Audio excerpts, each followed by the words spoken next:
Halo Sobat pencinta Donghua, kali ini kita akan melanjutkan cerita Battle Through the Heavens Benua Kaisar. Cerita dan video ini diambil dari channel Mobata. Tanpa banyak basa-basi, mari kita simak alur ceritanya.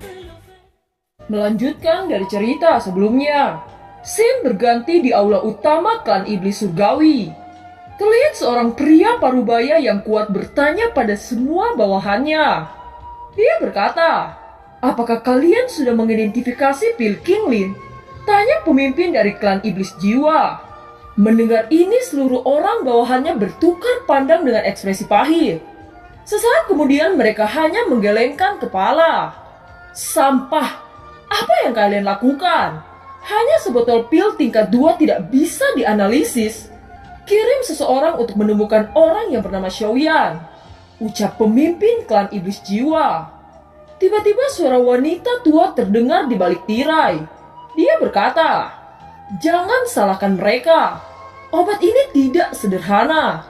Itu adalah resep yang sempurna di zaman kuno," ucap wanita tua itu. "Leluhur Wan, mengapa kamu keluar?" ucap pemimpin klan iblis jiwa itu berdiri dengan hormat. "Jika aku tidak keluar, kamu akan berada dalam masalah," ucap wanita tua itu yang bernama Leluhur Wan. "Apa yang Anda rencanakan? Masalah ini tidak mudah. Bukankah Anda tahu bahwa ini adalah resep Kaisar Iblis Darah Tua selama bencana kuno?" ucap pemimpin klan iblis jiwa. "Ya, Anda adalah patriark dari suku iblis jiwa. Anda memiliki tanggung jawab untuk mengatasi ini. Ayo pergi dan cari orang yang membuat pil itu. Orang yang menyempurnakan pil ini jelas memiliki warisan Kaisar Iblis Tua. Jangan menunda waktu," ucap Leluhur Wan. Scene berganti di markas aliansi bayangan misterius. Di sebuah ruangan kecil terlihat dua sosok orang bertopeng yang sangat misterius. Salah satu dari mereka berkata, "Bagaimana situasi di luar?" ucap satu dari dua orang itu. Mereka yang menjelajahi keberadaan Xiaoyan semuanya kembali dengan kegagalan. "Aku hanya tahu bahwa Xiaoyan datang ke klan obat, tetapi klan obat bahkan tidak mengetahuinya," jawab teman dari orang bertopeng itu. "Bagaimana dengan Dizou?" tanya orang bertopeng dari sebelumnya. "Orang-orang Xiu sama sekali tidak punya berita tentang Xiaoyan. Haruskah kita mengendalikan klan Xiu dan memaksa Xiaoyan muncul?" jawab teman orang bertopeng itu. "Jangan bodoh, itu tidak akan ada gunanya bagi kita. Menyandra orang Xiu tidak lain akan mengekspos diri kita sendiri. Sekarang Wildan telah mengirim seseorang untuk membantu kita menemukan keberadaan Xiaoyan," ucap orang bertopeng dari sebelumnya itu. "Lalu apa yang akan kita lakukan selanjutnya?" tanya seorang teman bertopeng itu. "Tenang, kita tidak akan melewati air berlumpur ini, tetapi kita akan mengaduk air dan membiarkan mereka bertarung," ucap orang bertopeng itu. "Ya, aku mengerti." Setelah mengucapkan kata-kata itu, keduanya tiba-tiba menghilang dan pergi. Scene berganti di kediaman klan iblis darah. Terlihat sosok King Hao duduk di kursi pemimpin aula utama. Sejak mendapatkan Blood Demon Order dan Blood Demon Ring, kekuatannya telah meningkat dengan cepat, dan sekarang telah mencapai puncak 6 bintang. King Hao mengambil sebotol pil obat Qinglin dan mengendusnya sebelum dia tiba-tiba berkata, "Sepertinya Xiaoyan akan dalam masalah besar kali ini," ucap King Hao. King Mu'er yang duduk di samping mendengar kata-kata ini matanya sedikit menegang. "Apa Liga Sangmeng mengincar Xiaoyan? Apa karena pil Qinglin?" ucap King Mu'er. "Apa kamu tidak menyadari trik Liga Sangmeng? Bukan tidak mungkin Liga Sangmeng memaksa Xiaoyan untuk menyerahkan resep leluhur Kaisar Iblis Tua dan ingin mengendalikan pasar pil. Liga Sangmeng sering melakukan hal seperti ini selama puluhan ribu tahun," ucap King Hao. "Saudaraku, mari kita temukan Xiaoyan dan dapatkan resepnya kembali," ucap King Mu'er. "Kita tidak bisa melakukan itu. Kaisar leluhur memberikan hadiah kepada Xiaoyan dengan resep untuk menyerahkan Blood Demon Order dan Blood Demon Ring pada kita. Apa kamu pikir itu pantas mengambil alih sesuatu yang diwariskan secara pribadi oleh leluhur?" teriak King Hao. Tetapi Xiaoyan telah diincar oleh Liga Sangmeng. Kita harus menyelamatkan Xiaoyan dulu, ucap King Mu'er. Kupikir Xiaoyan juga bukan seseorang yang ceroboh. Dia tidak akan mudah menyerahkan resep itu kepada orang-orang Liga Sangmeng, ucap penatua klan Iblis Darah. Yang mengincar resepnya bukan hanya Liga Sangmeng. Jika demikian, saya khawatir Xiaoyan mengalami masalah, ucap King Hao. Tampaknya hal-hal jauh lebih buruk daripada yang dia pikirkan. Setelah berpikir lama, King Hao berdiri dan berkata, "Ayo kita temui Zhen Bufan," ucap King Hao. Setelah beberapa saat, King Hao dan rombongannya mendatangi rumah lelang. Singkat cerita, pasukan klan Iblis Darah telah tiba ke rumah lelang Liga Sangmeng.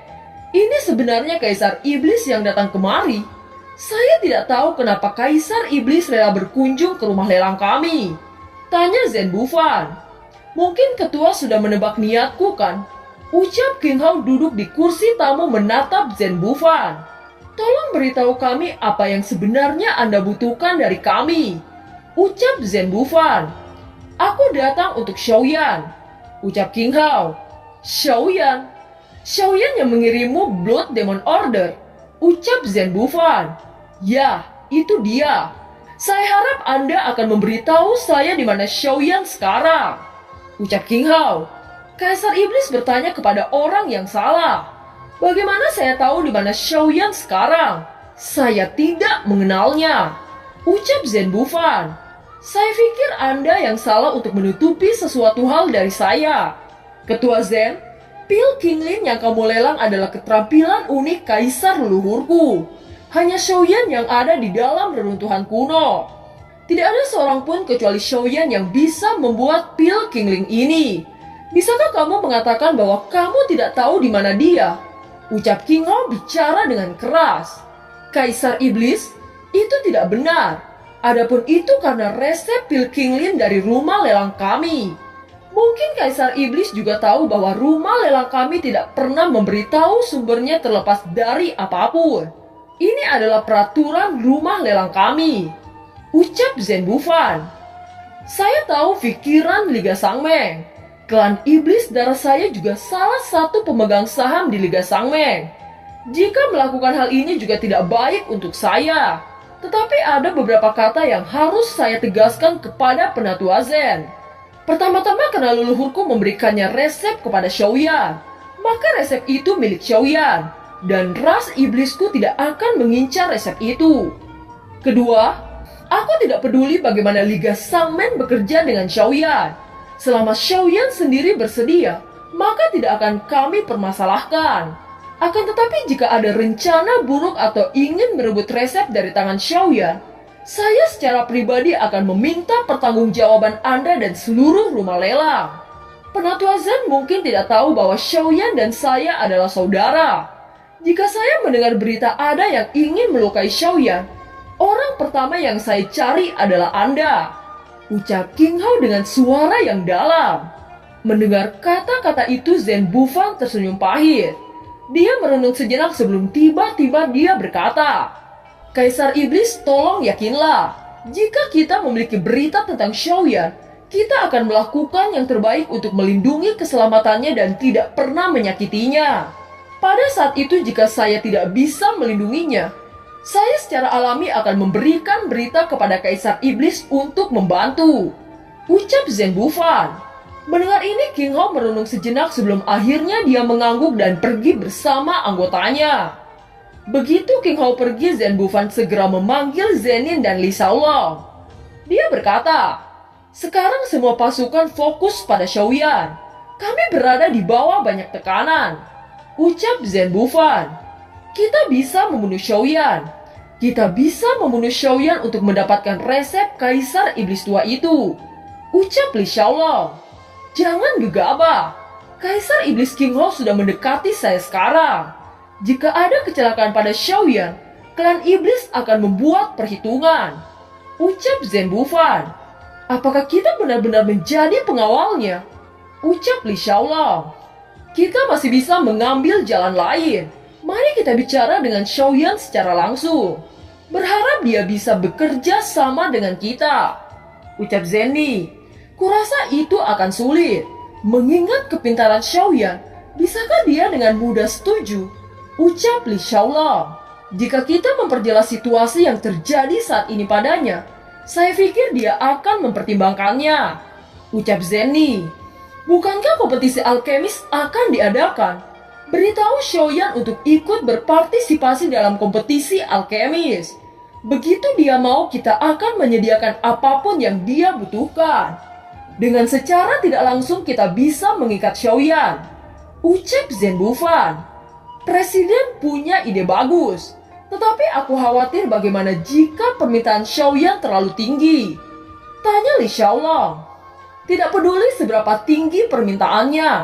Ini tidak lebih dari keuntungan. Ucap Zenny. Kita sekarang mencoba melindungi Xiaoyan. Dan kita tidak boleh melewatkan apapun. Ucap Zhen Bufan. Untuk menyembunyikan Xiaoyan, rumah lelang secara khusus mengatur ruang tersembunyi untuk Xiaoyan di halaman belakang. Ada lubang cacing kecil di ruang itu yang bisa langsung mencapai ruang kantor Zenny. Dengan cara ini mereka bisa mengurangi masalah. Xiaoyan secara alami sangat puas dengan pengaturan ini.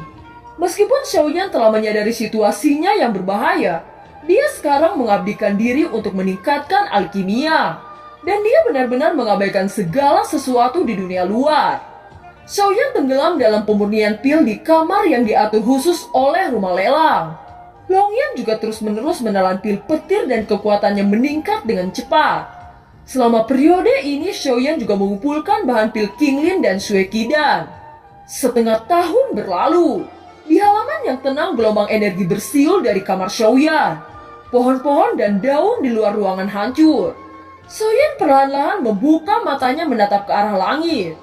Dia berkata, kompetisi alkemis akan segera dimulai. Seharusnya ada banyak alkemis top di sana. Saya Xiaoyan ingin melihat seperti apa kehebatan para alkemis di daratan kaisar ini. Sesampainya ke rumah lelang kantor pribadi Zenny, Xiaoyan memberikan pil Qinglin kepadanya. Tuan Xiaoyan, sebentar lagi kompetisi alkemis akan diadakan. Apakah Tuan Xiaoyan berencana untuk pergi? Tanya Zenny. Aku akan pergi, ucap Xiaoyan. Kalau begitu, maukah Tuan Xiaoyan mewakili rumah lelang kami? Tanya Zenny. Kalau begitu, aku akan merepotkan Nona Zenny, ucap Xiaoyan. Jika Anda tidak keberatan, kami akan memberikan Anda pakaian rumah lelang kami demi keselamatan Anda, ucap Zenny. Mendengar ini, Xiaoyan merenung sejenak sebelum mengangguk. Bagaimanapun itu adalah hal yang baik untuk menjaga identitasnya. Tuan Xiaoyan bisa istirahat dulu. Anda sudah terlalu lama memurnikan pil. Kita akan berkumpul di rumah lelang besok pagi, ucap Zenny. Nona Zenny, panggil saja aku Xiaoyan. Aku tidak terbiasa dipanggil Tuan, ucap Xiaoyan. Baiklah, kalau begitu Anda juga bisa memanggilku Zenny. Itu terasa lebih akrab bukan? Ucap Zenny tersenyum menggoda. Xiaoyan hanya tersenyum setelah meninggalkan ruang pribadi Zenny dan kembali di kediamannya. Zenny memperhatikan punggung Xiaoyan menghilang di lubang cacing. Wajahnya segera memerah dan mulutnya bergumam. Xiaoyan, terima kasih untuk semua yang Anda lakukan, gumam Zenny. Waktu berlalu. Keesokan pagi di kota Jucheng terlihat tampak sangat hidup. Setiap jalan yang lebar penuh dengan kerumunan orang. Semua orang berbagai ras berkumpul di kota Jucheng untuk mengikuti kompetisi alkemis di Kuildan. Di daratan kaisar, kompetisi alkemis hanya akan diselenggarakan oleh Kuildan. Di sisi lain, setelah Xiaoyan meningkatkan kekuatan jiwanya dengan teknik keputusan roh hantu, dia bergegas pergi ke ruang pribadi Zenny. Xiaoyan, apakah kamu sudah siap? Ucap Zenny. Mendengar ini, Xiaoyan mengangguk. Kalau begitu, mari kita pergi, ucap Zenny. Segera Zenny, Xiaoyan, dan Li Xiaolong berjalan di luar ruangan. Terlihat terowongan spasial hitam di depan mereka. Li Xiaolong berkata, ini adalah lubang cacing yang langsung mengarah ke kota Tairing. Ayo pergi, ucap Li Xiaolong. Ketiganya melangkah masuk dan merasakan hisapan yang kuat di depannya sebelum jatuh ke dalam kegelapan. Tidak lama kemudian sinar cahaya muncul di depan dan dalam sekejap itu sudah merupakan cahaya yang terang. Suara memekakan telinga tiba-tiba mengalir ke telinga Xiaoyan dan kerumunan orang melonjak seperti lautan. Ini adalah kota Tairing, gumam Xiaoyan. Orang-orang kuat yang tak terhitung jumlahnya keluar dari ruang kota Tairing. Setelah itu mereka terbang dan melesat ke arah kota Ripet. Ada banyak titik pendaftaran di semua arah kota Taobao. Tentu saja banyak orang yang berpartisipasi dalam kompetisi alkemis. Saat Xiaoyan melihat pendaftaran itu, tiba-tiba suara lembut ditransmisikan ke telinga Xiaoyan. "Xiaoyan, kami sudah mengatur pendaftaran Anda," ucap Zenny tersenyum. Xiaoyan menoleh dan melihat Zenny. Setelah itu Xiaoyan menghela napas lega. Ia tidak menyangka rumah lelang mengambil keputusan yang bijaksana. Ketiganya harus terbang dengan cepat menuju kota Ripet dan beberapa saat kemudian mereka mencapai gerbang kota Dandian yang dikelilingi oleh kerumunan orang. Setelah ketiganya mendarat, Zenny memimpin jalan di depan dengan penampilannya yang mempesona. Jelas itu menarik sebagian besar pasang mata. Xiaoyan memandang kota di depannya yang merupakan kedua kalinya dia datang ke kota Taobao. Namun kali ini Xiaoyan merasa sangat berbeda dari yang terakhir kali. Di depan ada banyak toko di jalan meskipun tidak banyak orang. Tetapi menurut kabar kualitas barang di sini sangat tinggi. Melihat berbagai hal yang mempesona, Xiaoyan tiba-tiba mengingat Xiaoqi dan memilih beberapa jenis perhiasan. Melihat perhiasan indah di tangannya, sosok Sun Er dan Cailin muncul di benak Xiaoyan. "Xiaoyan, apakah kamu membeli perhiasan ini untuk saya?" tanya Zenny. Xiaoyan hanya terdiam di hadapan kata-kata seperti itu. "Aku hanya bercanda. Kamu tidak perlu menganggap serius," ucap Zenny. Li Xiaolang yang berada di samping mereka hanya menggelengkan kepalanya. Dari obrolan Zenny dan Xiaolong, Xiaoyan mempelajari aturan kompetisi alkemis. Ada dua jenis kompetisi dalam peraturan. Yang pertama adalah uji coba pemula. Siapapun yang pernah ke daratan kaisar selama kurang dari 500 tahun dapat berpartisipasi dalam divisi pemurnian kelas 2 dan 4. Singkatnya, ini adalah kompetisi untuk memilih bakat. Konteks seleksi adalah jadwal promosi. Alkemis yang berpartisipasi dibagi menjadi beberapa kelompok masing-masing 100 orang dalam satu kelompok. Dan setiap kelompok hanya diambil 5 orang yang lolos untuk babak berikutnya. Yang kedua adalah kompetisi yang paling menarik, yaitu yang disebut kompetisi pemurnian pil. Hampir semua alkemis top di daratan akan menunjukkan kemampuan mereka dalam kompetisi dan menunjukkan keterampilan pemurnian yang luar biasa. Kompetisi alkemis memiliki daya tarik dan pengaruh yang sangat besar, dan telah menarik perhatian banyak alkemis. Juga karena kompetisi ini kuil dan dapat memperoleh banyak bakat muda. Pada saat ini kelompok Xiaoyan telah tiba di tempat peristirahatan Liga Sangmeng. Xiaoyan juga mendapatkan nomor untuk kompetisi. "Mengapa Sangmeng mendirikan cabang besar di sini?" tanya Xiaoyan. "Ini adalah tempat yang secara khusus didirikan untuk menerima kaisar yang baru dipromosikan. Ini adalah pemberhentian pertama kota Ripet. Setiap kali kaisar bintang awal datang ke benua kaisar, hal pertama yang dia lakukan adalah datang ke kota Ripet. Dan mereka yang memiliki keluarga akan dibawa pergi oleh keluarga. Jika orang tidak memiliki keluarga akan memilih untuk bergabung dengan kekuatan tertentu. Oleh karena itu, membangun titik gedung penerimaan merupakan hal yang tepat dengan banyak kekuatan di kota. Dan kemudian memberi semua orang sepasang baju besi untuk menahan tekanan lubang cacing," ucap Zenny. Mendengar ini, Xiaoyan akhirnya mengerti. Tidak mengherankan ketika dia pertama kali datang ke kota Ripet, dia melihat begitu banyak orang mengenakan baju besi. Dan mereka semua adalah kaisar baru. Xiaoyan memasuki ruangan yang diatur untuk dirinya dan segera tenggelam dalam kultivasi. Teknik jiwa roh hantu berjalan di tubuh Xiaoyan. Tetapi kekuatan jiwa masih tidak menunjukkan tanda-tanda peningkatan. Kabut darah di sekitar tubuh perlahan memudar. Xiaoyan membuka matanya dan menggelengkan kepalanya tak berdaya. Tampaknya saudara King benar. Untuk meningkatkan kekuatan jiwa menggunakan roh hantu akan membutuhkan roh hantu untuk ditelan, gumam Xiaoyan. Xiaoyan menghela nafas, berhenti memikirkannya dan mulai berlatih semangat juang. Pada saat yang sama ketika Xiaoyan sedang berlatih, gelombang kecil berdesir keluar dari ruang di kota. Terlihat anggota dari klan iblis darah telah tiba. Jelas datangnya King Hao telah menarik sebagian banyak tatapan mata. Saudaraku, apakah kamu yakin Soyan akan berpartisipasi dalam kompetisi alkemis? Ucap King Mu'er. Aku tidak bisa memastikan. Namun yang terbaik adalah untuk datang ke sini dan memastikan. Ucap King Hao. Dan film pun berakhir. Terima kasih telah menyimak dari awal sampai akhir ya. Sampai jumpa.